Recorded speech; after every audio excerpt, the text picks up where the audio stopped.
दोस्तों नमस्कार, ये है मार्गदर्शन फॉर सिविल सर्विसेज। मैं अनुराग चौधरी। दोस्तों, घटना चक्र सामान्य अध्ययन पूर्वावलोकन श्रृंखला में प्रस्तुत है भारत के भूगोल से संबंधित महत्वपूर्ण प्रश्नों का रिवीजन, जो आपके आगामी परीक्षाओं के लिए बहुत ही उपयोगी है। इसमें हम भारत के राज्य और केंद्र शासित प्रदेश से संबंधित सभी महत्वपूर्ण प्रश्नों को कवर करेंगे। तो आइए शुरू करते हैं। भारत के भूगोल के अंतर्गत भारत के राज्य और केंद्र शासित प्रदेशों से संबंधित महत्वपूर्ण प्रश्नों को। पहला प्रश्न है, लातूर किस प्रांत में स्थित है? ऑप्शन है आंध्र प्रदेश, महाराष्ट्र, गुजरात और मध्य प्रदेश। तो सही उत्तर महाराष्ट्र। दोस्तों याद रखिएगा, लातूर महाराष्ट्र का एक जिला है। अगला प्रश्न है, विदर्भ एक प्रादेशिक नाम है भारत में और ये किसका अंग है? आपको बताना है। तो याद रखिएगा, विदर्भ भारत में एक प्रादेशिक नाम है जो कि महाराष्ट्र का अंग है और ये महाराष्ट्र के उत्तर पूर्वी प्रादेशिक क्षेत्र में स्थित है। अगला प्रश्न है, पाट अंचल या पाट रीजन अवस्थित है कहाँ पर? तो उत्तर है झारखंड में, ऑप्शन बी। दोस्तों, पाट रीजन छोटा नागपुर क्षेत्र में अवस्थित है। इस क्षेत्र में ऊंचे पहाड़ी शिखर होते हैं और छोटा नागपुर पठार का अधिकांश भाग झारखंड राज्य के अंतर्गत आता है। ऑप्शन बी आपका सही उत्तर है। अगला प्रश्न है, झुमरी तलैया रेडियो पर गीतों की फरमाइश के लिए प्रसिद्ध किस राज्य में स्थित है? तो झुमरी तलैया झारखंड के कोडरमा जिले में स्थित है। ऑप्शन बी आपका सही उत्तर है।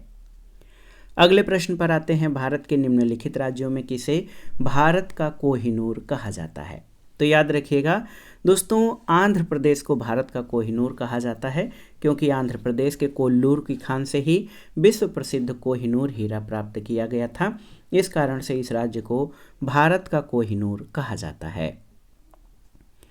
अगला प्रश्न है, मणिपुर का अधिकांश धरातल कैसा है? तो उत्तर है पर्वतीय।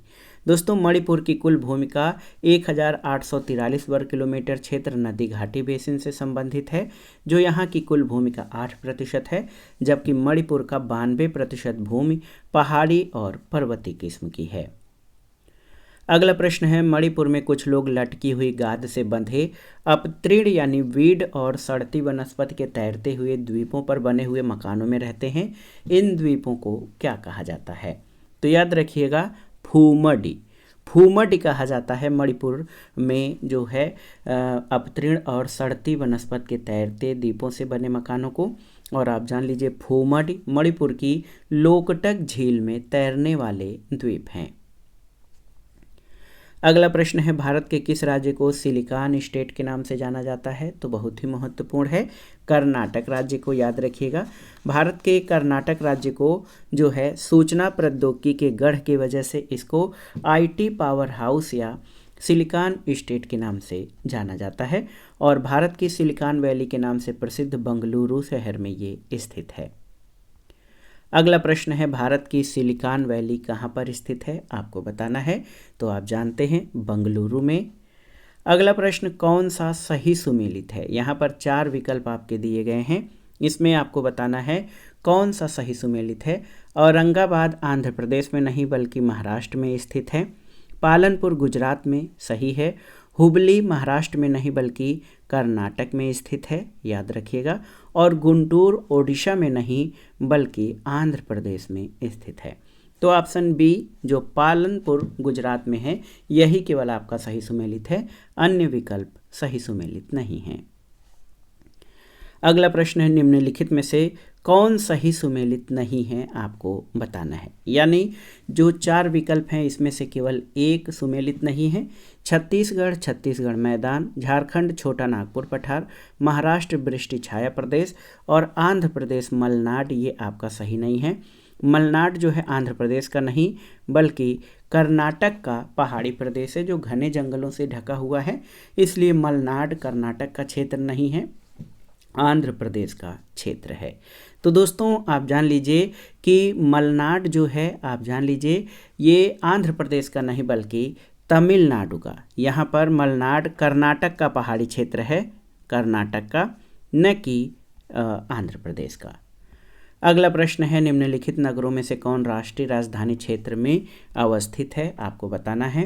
अंबाला, खुर्जा, करनाल और रोहतक। तो आप जान लीजिए दोस्तों, वर्तमान में राष्ट्रीय राजधानी क्षेत्र में दिल्ली के अतिरिक्त हरियाणा उपक्षेत्र के तहत फरीदाबाद, गुरुग्राम, इसके अलावा मेवात, रोहतक, सोनीपत, रेवाड़ी, झज्जर, पानीपत, पलवल, भिवानी, महेंद्रगढ़, जींद और करनाल जिले। उत्तर प्रदेश मुजफ्फरनगर, शामली आप देखिए और बागपत जिले। राजस्थान के अलवर और भरतपुर जिले। खुर्जा नगर बुलंदशहर जिले में आता है। तो अंबाला राष्ट्रीय राजधानी क्षेत्र के अंतर्गत शामिल नहीं है। अंबाला केवल राष्ट्रीय राजधानी क्षेत्र के अंतर्गत शामिल नहीं है। और आप जान लीजिए कि हरियाणा के अंबाला नगर को राष्ट्रीय राजधानी क्षेत्र के काउंटर मैग्नेट एरिया के रूप में विकसित किए जाने की योजना है। तो यहाँ पर आपका देखिए केवल 2, 3 और 4 खुर्जा, करनाल और रोहतक, ये 2, 3 और 4 आपके सही हैं। तो ऑप्शन देखिए, ऑप्शन डी आपका सही उत्तर हो जाएगा। अगला प्रश्न है, राष्ट्रीय राजधानी क्षेत्र में किस राज्य का भाग शामिल नहीं है? हरियाणा, पंजाब, राजस्थान या उत्तर प्रदेश? तो सही उत्तर पंजाब का भाग। दोस्तों, राष्ट्रीय राजधानी क्षेत्र में पंजाब का भाग शामिल नहीं है। इसमें दिल्ली के अतिरिक्त हरियाणा, राजस्थान और उत्तर प्रदेश के कई जिले शामिल हैं। अगला प्रश्न है, यदि कोई पश्चिम से पूर्व यात्रा करे तो नीचे दिए हुए विकल्पों में से मिलने वाले 4 नगरों या शहरों का सही क्रम क्या है? पश्चिम से पूर्व आपका सुमेलन करना है। तो सबसे पश्चिम में बीकानेर राजस्थान का जिला, अलीगढ़ उत्तर प्रदेश, दरभंगा बिहार और नौगांव असम आएगा। तो ये आपका ऑप्शन बी सही उत्तर हो जाएगा। कैसे? तो बीकानेर राजस्थान में, अलीगढ़ उत्तर प्रदेश में, दरभंगा बिहार में और नौगांव असम में है। तो ये पश्चिम से पूर्व तक सही क्रम हो जाएगा आपका शहरों का। अगला प्रश्न देखिए, दिए गए मानचित्र में जम्मू और कश्मीर के एक हिस्से में खाका मानचित्र ए, बी, सी और डी से चिन्हित स्थान है। ए, बी, सी और डी। तो यहाँ पर आप देखिए, यहाँ पर फिर विकल्प में भी पूछा गया है, विकल्प दिया गया है। तो ए जो है ये बारामूला है। बी स्थल ये आप जान लीजिए राजधानी श्रीनगर है, श्रीनगर। सी पे अनंतनाग है, अनंतनाग जिला। और डी पे ये करगिल है। तो सही क्रम हो जाएगा बारामूला, श्रीनगर, अनंतनाग और करगिल। ऑप्शन कौन सा हो जाएगा? ऑप्शन सी आपका सही उत्तर है। लेकिन दोस्तों, ये पहले जम्मू कश्मीर का भाग था, लेकिन 31 अक्टूबर 2019 से जो कारगिल है ये केंद्र शासित प्रदेश लद्दाख का भाग हो गया है। और बारामूला, श्रीनगर और अनंतनाग जम्मू कश्मीर केंद्र शासित प्रदेश, जबकि कारगिल जो है ये केंद्र शासित प्रदेश लद्दाख का भाग है। अगला प्रश्न है, निम्नलिखित वाक्यों में कौन सा सही है? मध्य प्रदेश की सीमा 7 राज्यों से लगी है, बिल्कुल सही है। भोपाल कर्क रेखा के उत्तर में है, सही नहीं है। पंजाब राज्य की सीमा कहीं भी जम्मू कश्मीर से नहीं मिलती, सही नहीं है। अरुणाचल प्रदेश में कोई राष्ट्रीय पार्क नहीं है, ये भी सही नहीं है। दोस्तों, आप जान लीजिए कि प्रश्न काल में विकल्प, जब ये प्रश्न पूछा गया था तो विकल्प ए सही उत्तर है। लेकिन जब सबसे बड़ा राज्य था, लेकिन वर्तमान में मध्य प्रदेश की सीमा 5 राज्यों से, न कि 7 राज्यों से, 5 राज्यों से मिलती है। गुजरात, राजस्थान, उत्तर प्रदेश, छत्तीसगढ़ और महाराष्ट्र। तो भोपाल का जिला का विस्तार जो है ये कर्क रेखा के दक्षिण में है, न कि उत्तर में। पंजाब राज्य की सीमाएं राजस्थान, हरियाणा, हिमाचल प्रदेश और जम्मू कश्मीर से लगी हुई हैं। और अरुणाचल प्रदेश में 2 राष्ट्रीय पार्क हैं, नामदफा और मौलिंग। तो दोस्तों, 1993 में जब ये प्रश्न पूछा गया था तो उत्तर प्रदेश जो है बड़ा राज्य था, मध्य प्रदेश बड़ा राज्य था। मध्य प्रदेश की सीमा 7 राज्यों से लगती थी। तो ये तो ऐसे सही हो जाएगा, लेकिन वर्तमान में मध्य प्रदेश की सीमा 7 नहीं बल्कि 5 राज्यों से मिलती है। अगला प्रश्न है, क्षेत्रफल के अनुसार निम्नलिखित राज्यों का सही अवरोही क्रम क्या हो जाएगा? आपको बताना है। तो वर्तमान में देखिए, आपका वर्तमान में सबसे महत्वपूर्ण सही अवरोही क्रम, जब ये प्रश्न पूछा गया था तो उस समय मध्य प्रदेश, उत्तर प्रदेश, आंध्र प्रदेश और बिहार, तो ये इस समय सही क्रम हो जाएगा, क्योंकि इसमें राजस्थान नहीं दिया गया है। सबसे बड़ा राजस्थान है, दूसरे पर मध्य प्रदेश, तीसरे पे महाराष्ट्र, चौथे पर उत्तर प्रदेश है। तो आप जान लीजिए कि यहाँ पर मध्य प्रदेश पहले क्रम पर आ जाएगा क्योंकि इसमें राजस्थान विकल्प नहीं है। तो सही उत्तर MP, UP, आंध्र, बिहार। तो सही उत्तर आपका हो जाएगा ऑप्शन डी। अगला प्रश्न है, निम्न राज्यों में किसका क्षेत्रफल सबसे कम है? आंध्र प्रदेश, गुजरात, कर्नाटक और तमिलनाडु में आपको बताना है। तो सही उत्तर यहाँ पर तमिलनाडु राज्य का क्षेत्रफल इन दिए गए विकल्पों में सबसे कम है। भारत के समस्त राज्यों में क्षेत्रफल के अनुसार उत्तर प्रदेश का कौन सा स्थान है आपको बताना है। तो सही उत्तर है उत्तर प्रदेश क्षेत्रफल में चौथे स्थान पर है। पहले स्थान पर राजस्थान, दूसरे पर मध्य प्रदेश, तीसरे पर महाराष्ट्र और क्षेत्रफल के आधार पर उत्तर प्रदेश देश का चौथा बड़ा राज्य है। अगला प्रश्न है, भारत के निम्नलिखित राज्यों में कौन सा जनसंख्या की दृष्टि से द्वितीय और क्षेत्रफल की दृष्टि से तृतीय स्थान पर आता है? ऑप्शन यहाँ पर देखिए, उत्तर प्रदेश, मध्य प्रदेश, आंध्र प्रदेश या महाराष्ट्र। तो सही उत्तर है महाराष्ट्र। दोस्तों 2011 की जनगणना के अनुसार महाराष्ट्र जनसंख्या की दृष्टि से दूसरे और क्षेत्रफल पर तीसरे स्थान पर है। अगला प्रश्न है, भारत का लगभग 30% क्षेत्र 3 राज्यों में समाहित है। ये 3 राज्य कौन से हैं? तो आप जान लीजिए, राजस्थान, मध्य प्रदेश और महाराष्ट्र, इन 3 राज्यों में भारत का 1/3 क्षेत्रफल समाहित है। अगला प्रश्न है, क्षेत्रफल के क्रम में भारत के 3 बड़े राज्य कौन से हैं? तो याद रखिएगा, पहले स्थान पर राजस्थान, दूसरे पर मध्य प्रदेश और तीसरे पर महाराष्ट्र है, चौथे स्थान पर अपना उत्तर प्रदेश है।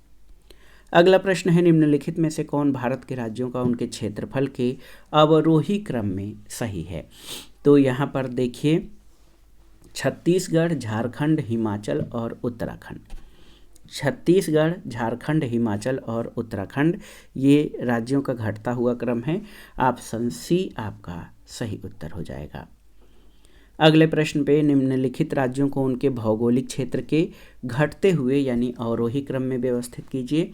तो सबसे बड़ा राज्य यहाँ पर राजस्थान, दूसरे क्रम पर विकल्पों के आधार पर महाराष्ट्र, तीसरे पर कर्नाटक और चौथे पर तमिलनाडु आ जाएगा। तो सही क्रम देखिए 1, 3, 4, 2, ऑप्शन सी आपका सही उत्तर है। राजस्थान का क्षेत्रफल 3,42,239 वर्ग किलोमीटर, महाराष्ट्र जो है 3,07,713 वर्ग किलोमीटर, कर्नाटक 1,91,791 और तमिलनाडु 1,30,060 वर्ग किलोमीटर है। अगला प्रश्न है, विकल्पों में से कौन सा राज्य क्षेत्रफल में सबसे छोटा है? उत्तर प्रदेश, मध्य प्रदेश, राजस्थान और उत्तराखंड। तो इसमें क्लियर है कि उत्तराखंड इन विकल्पों में सबसे छोटा राज्य है। उत्तर प्रदेश के बाद दोस्तों उत्तर प्रदेश का जो क्षेत्रफल है ये 2,40,928 वर्ग किलोमीटर, मध्य प्रदेश का 3,08,252, राजस्थान सबसे बड़ा राज्य है इस समय वर्तमान में भारत का 3,42,239 वर्ग किलोमीटर और उत्तराखंड का केवल 53,483 वर्ग किलोमीटर। तो ये सबसे छोटा राज्य है विकल्पों में। भारत में जनसंख्या के अनुसार तीसरा और क्षेत्रफल में 12वां राज्य कौन सा है आपको बताना है। तो ये है बिहार।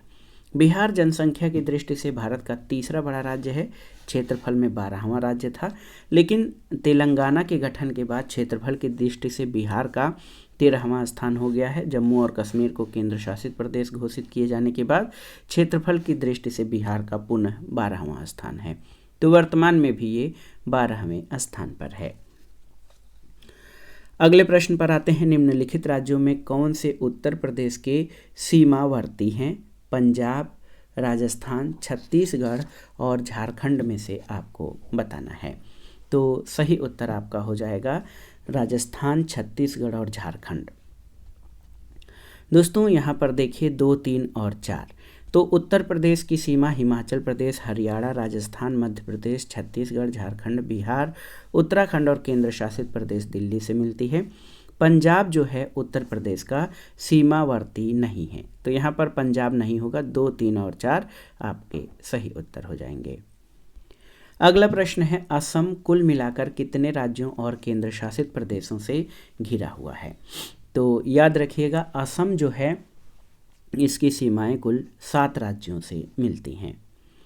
छत्तीसगढ़ की सीमा उभयनिष्ठ नहीं है, किससे? तो याद रखिएगा, छत्तीसगढ़ की सीमा बिहार के साथ नहीं मिलती है, महाराष्ट्र, उड़ीसा और आंध्र प्रदेश के साथ सीमाएं टच करती हैं। अगला है, निम्न नगरों में माध्य समुद्र तल से किसकी ऊंचाई अधिकतम है? देखिए, बंगलुरु, दिल्ली, जोधपुर और नागपुर। तो सही उत्तर क्या हो जाएगा? सही उत्तर आपका हो जाएगा बंगलुरु। देखिए,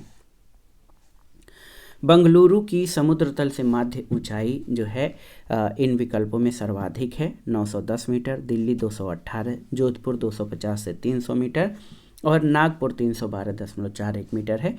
तो बंगलुरु की ऊंचाई दिए गए सभी भी नगरों में अधिक है। अगला प्रश्न है, कौन सा कथन राजस्थान के मरु क्षेत्र के लिए सही है? आपको बताना है, बहुत ही महत्वपूर्ण प्रश्न है। देखिए, 4 कथन दिए गए हैं, इनमें से आपको बताना है कि कौन से कथन सही हैं।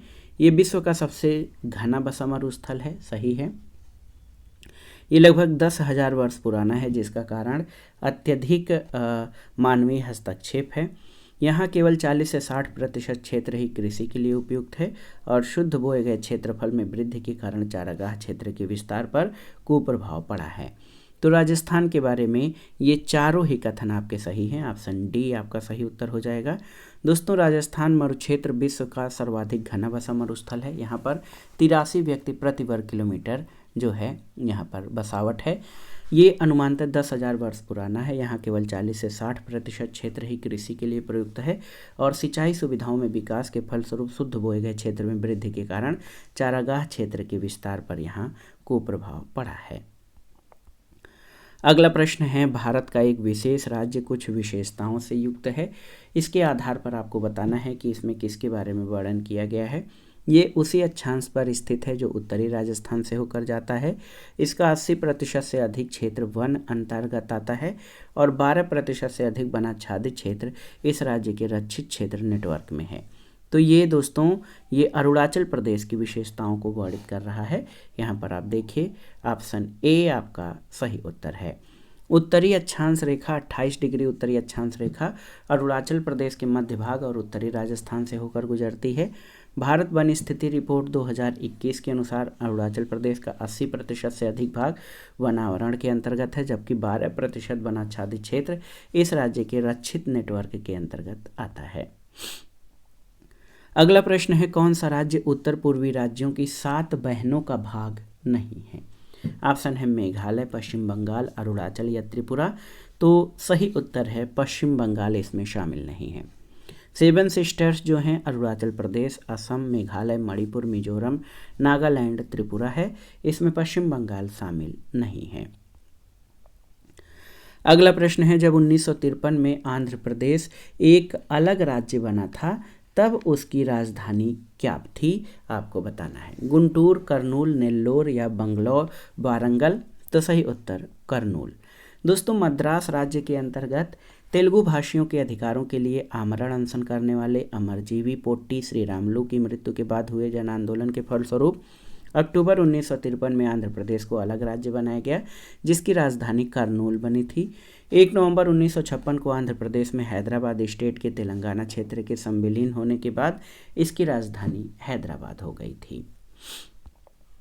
अगला प्रश्न है, देश के किस प्रदेश में सबसे अधिक जिले हैं? आपको बताना है।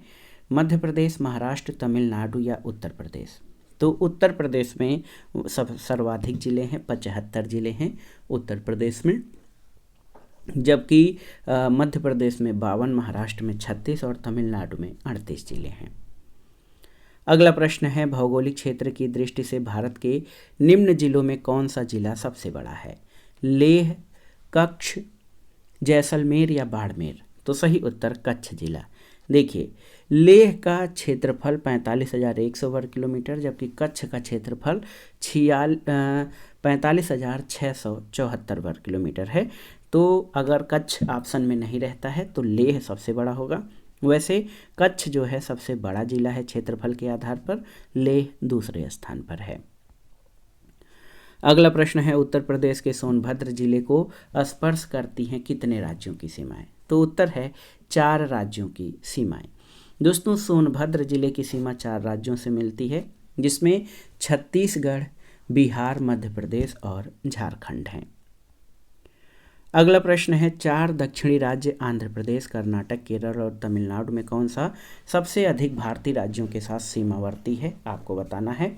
तो आंध्र और कर्नाटक में से प्रत्येक या तमिलनाडु और केरल में से प्रत्येक। तो सही उत्तर है आंध्र प्रदेश और कर्नाटक में से प्रत्येक। दोस्तों याद रखिए, वर्तमान में आंध्र प्रदेश का जब पुनर्गठन हुआ है तो ये बदल गया है और यहाँ पर सर्वाधिक राज्य की सीमाओं को स्पर्श करने वाला वर्तमान में कर्नाटक राज्य है, तो यहाँ केवल कर्नाटक हो जाएगा ऑप्शन बी। अगला प्रश्न है, निम्नलिखित राज्यों के समूहों में से कौन एक तेलंगाना राज्य की सीमा बनाता है, आपको बताना है। तो तेलंगाना की सीमा कौन से राज्य बनाते हैं? आंध्र प्रदेश, कर्नाटक, महाराष्ट्र और छत्तीसगढ़। यहाँ पर देखिए ऑप्शन ए आपका सही उत्तर हो जाएगा। तेलंगाना राज्य की सीमा छत्तीसगढ़, महाराष्ट्र, कर्नाटक और आंध्र प्रदेश को स्पर्श करती है। अगला प्रश्न है, निम्नलिखित में से कौन एक सुमेलित नहीं है, आपको बताना है। त्रिपुरा अगरतला, मणिपुर आइजोल, नागालैंड कोहिमा और अरुणाचल प्रदेश ईटानगर। मणिपुर की राजधानी इम्फाल है, आइजोल मिजोरम की राजधानी है, इसलिए विकल्प बी आपका सही सुमेलित नहीं है, अन्य विकल्प सही हैं। अगला प्रश्न है दोस्तों, आप देखिए गुजरात की राजधानी कौन सी है, आपको बताना है। तो गुजरात की राजधानी गांधीनगर है। राजस्थान की राजधानी क्या है? तो राजस्थान की राजधानी आप जानते हैं पिंक सिटी जयपुर, ये राजस्थान की राजधानी है। ईटानगर किस राज्य की राजधानी है? तो ईटानगर अरुणाचल प्रदेश की राजधानी है, ऑप्शन डी आपका सही उत्तर है। मिजोरम की राजधानी आइजोल, त्रिपुरा की अगरतला और पुडुचेरी की राजधानी पुडुचेरी है। अगला प्रश्न है, भारत के 19वें राज्य की राजधानी कौन सी है? 29वें राज्य की राजधानी कौन सी है? तो दोस्तों यहाँ पर भारत के 29वें राज्य की राजधानी पूछा गया था। तो 2 जून 2014 को आंध्र प्रदेश से अलग होकर तेलंगाना भारत का 29वां राज्य बना था। तेलंगाना की राजधानी हैदराबाद है और आंध्र प्रदेश की नई राजधानी अमरावती है। और 26 जनवरी 2020 से भारत में कुल 28 राज्य और 8 केंद्र शासित प्रदेश हैं, क्योंकि जम्मू कश्मीर राज्य जो है इसको 2 केंद्र शासित प्रदेशों में विभाजित किया गया, जम्मू कश्मीर और लद्दाख, जबकि दमन दीव और दादरा नगर हवेली को मिलाकर 1 केंद्र शासित प्रदेश कर दिया गया है। तो 28 राज्य और 8 केंद्र शासित प्रदेश वर्तमान में हैं। अगला प्रश्न है, निम्नलिखित में से कौन से सुमेलित हैं, आपको बताना है। असम शिलांग सही नहीं है, मेघालय कोहिमा सही नहीं है, मिजोरम आइजोल आपका सही है और नागालैंड गुवाहाटी ये आपका सही नहीं है।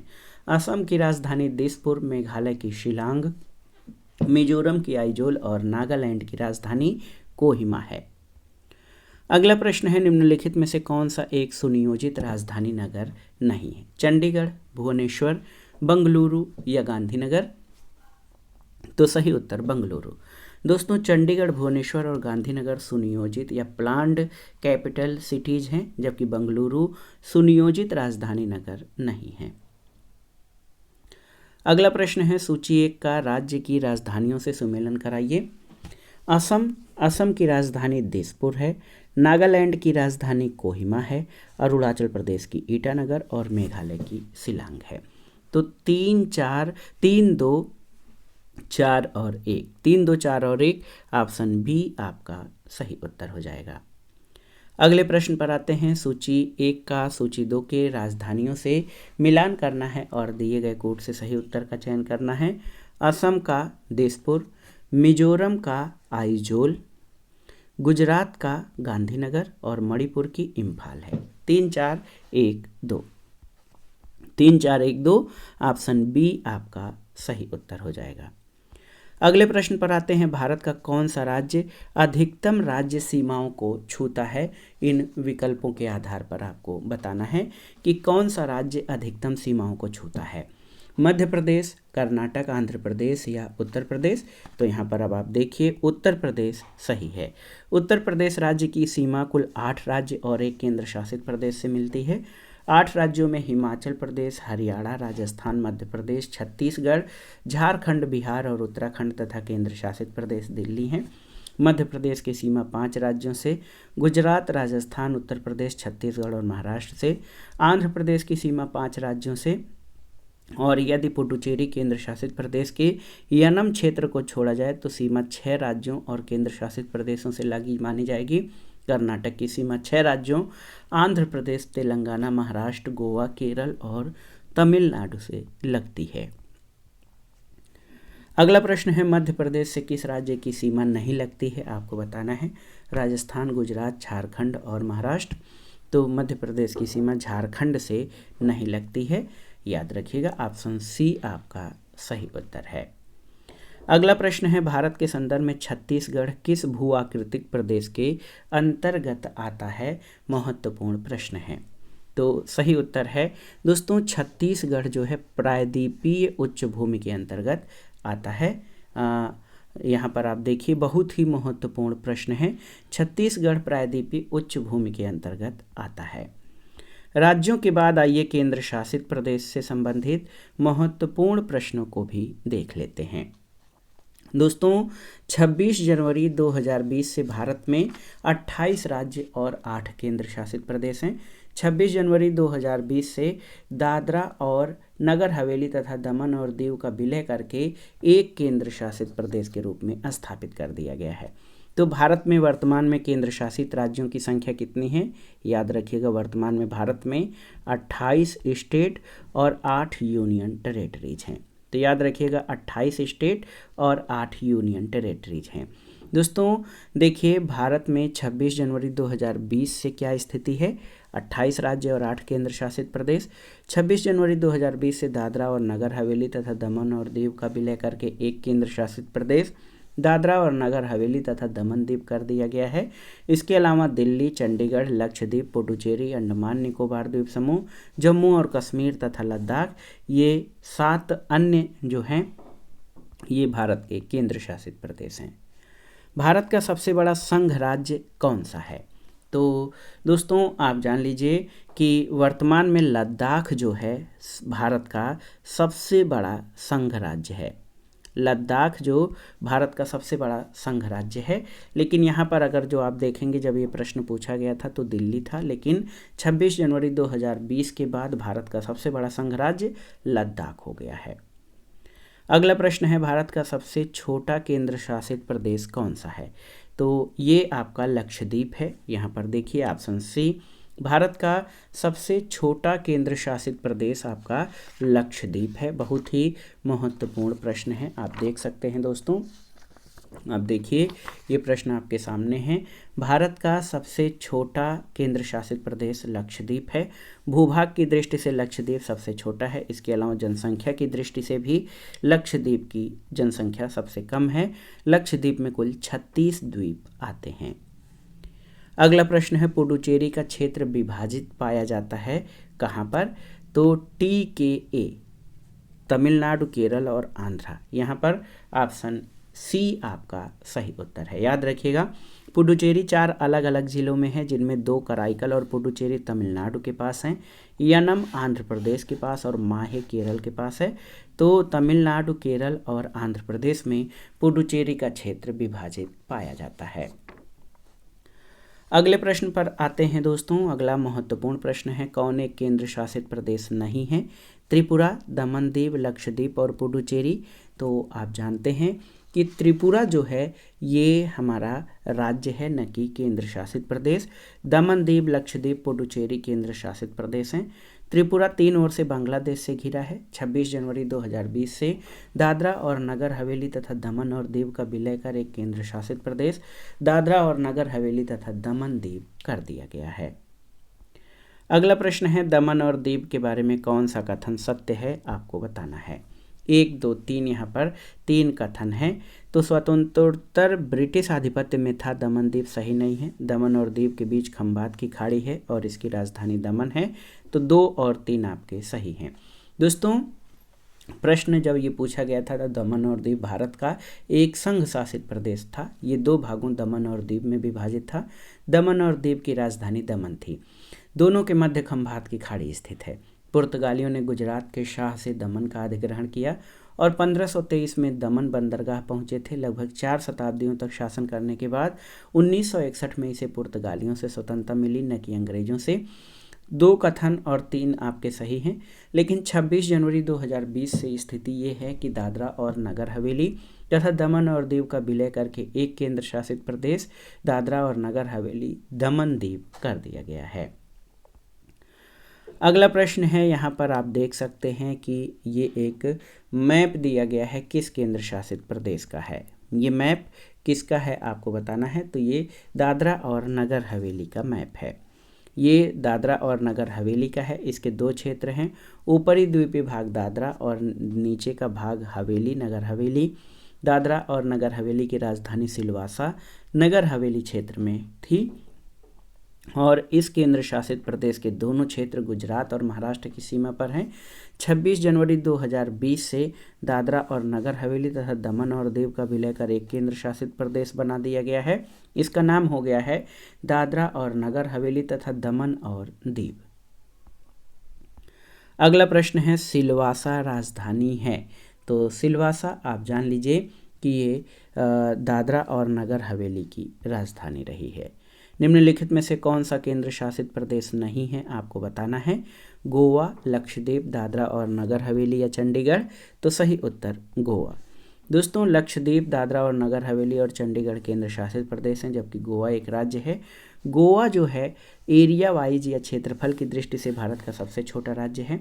26 जनवरी 2020 से दादरा और नगर हवेली तथा दमन और दीव का विलय करके एक राज्य बना दिया गया है। अगला प्रश्न और इस वीडियो का आखिरी प्रश्न है कि देश के किस राज्य का भाग राष्ट्रीय राजधानी क्षेत्र में शामिल नहीं है। दिल्ली, उत्तर प्रदेश, हरियाणा या मध्य प्रदेश। तो सही उत्तर मध्य प्रदेश हो जाएगा। दोस्तों, दिल्ली, उत्तर प्रदेश, राजस्थान और हरियाणा ये जो हैं राष्ट्रीय राजधानी क्षेत्र के अंतर्गत आते हैं। मध्य प्रदेश का भाग राष्ट्रीय राजधानी क्षेत्र में शामिल नहीं है। तो दोस्तों, ये था आज का वीडियो। घटनाचक्र सामान्य अध्ययन पूर्वावलोकन श्रृंखला में भारत के भूगोल से संबंधित महत्वपूर्ण प्रश्नों का रिवीजन। इसमें हमने भारत के राज्य और केंद्र शासित प्रदेशों से संबंधित महत्वपूर्ण प्रश्नों को कवर किया। ये प्रश्न आपके आगामी परीक्षाओं के लिए भी अति संभावित और महत्वपूर्ण हैं। आप इन प्रश्नों को तैयार कर लीजिएगा। वीडियो आपको कैसा लगा हमें कमेंट बॉक्स में ज़रूर बताइएगा। वीडियो को लाइक करें, शेयर करें और इस चैनल मार्गदर्शन फॉर सिविल सर्विसेज को सब्सक्राइब करें। वीडियो देखने के लिए धन्यवाद दोस्तों। नमस्कार।